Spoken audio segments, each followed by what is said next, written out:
আসসালামু আলাইকুম, welcome back to my অথয় কিচেন।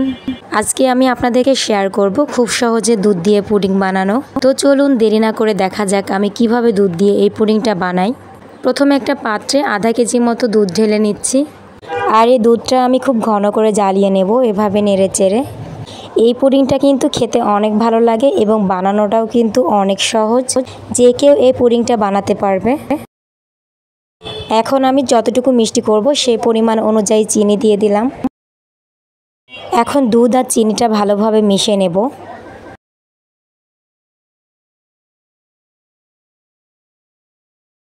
এখন দিয়ে দিচ্ছি খানিকটা গুঁড়া দুধ,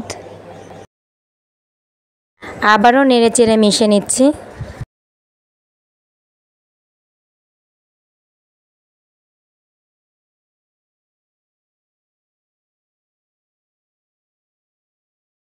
এখন দিয়ে দিব দুধটা ঘন এবং জমাট বাঁধার জন্য 2 চামচ মতো আগার আগার পাউডার।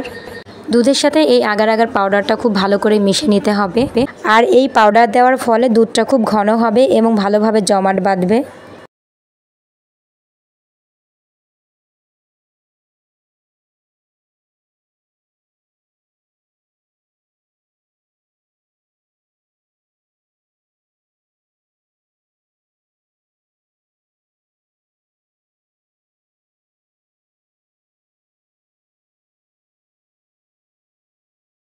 ফ্লেভার আনার জন্য 1 চামচ মতো ভ্যানিলা এসেন্স দিয়ে দিচ্ছি। আর চুলার পাশে কিছুক্ষণ না থাকার কারণে দুধটা কিন্তু অনেক ঘন হয়ে গিয়েছে, মানে জমাট বেঁধে গিয়েছে। এখন ভ্যানিলা এসেন্স দুধের সাথে ভালো করে মিশিয়ে নিচ্ছি।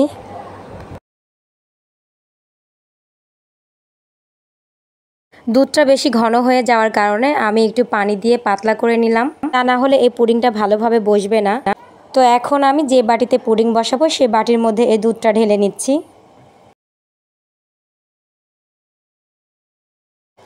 এখন এটাকে ঠান্ডা করে ফ্রিজে 3 থেকে 4 ঘন্টা মতো রেখে দেব।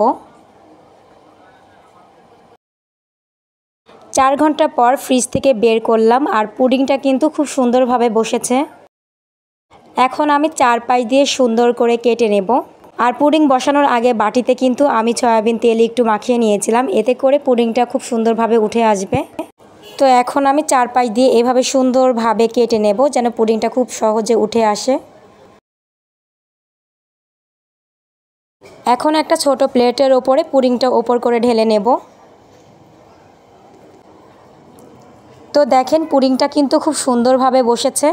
দুধটা ঘন হয়ে যাওয়ার পরে দুধের মধ্যে যে একটু পানি দিয়েছিলাম, তারপরেও কিন্তু একটু আগার আগার পাউডার দিয়েছিলাম, এই জন্য পুডিংটা খুব সুন্দরভাবে বসেছে।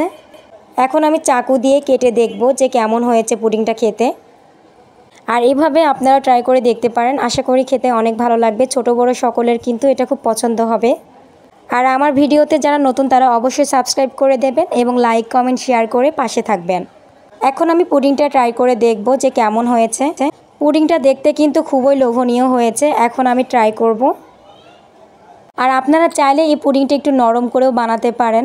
আর পুডিংটা কিন্তু আসলে খেতে অনেক মজা ছিল। ভালো থাকবেন, এখানেই বিদায় নিচ্ছি। পরবর্তী রেসিপি নিয়ে আবারও আসবো। আসসালামু আলাইকুম।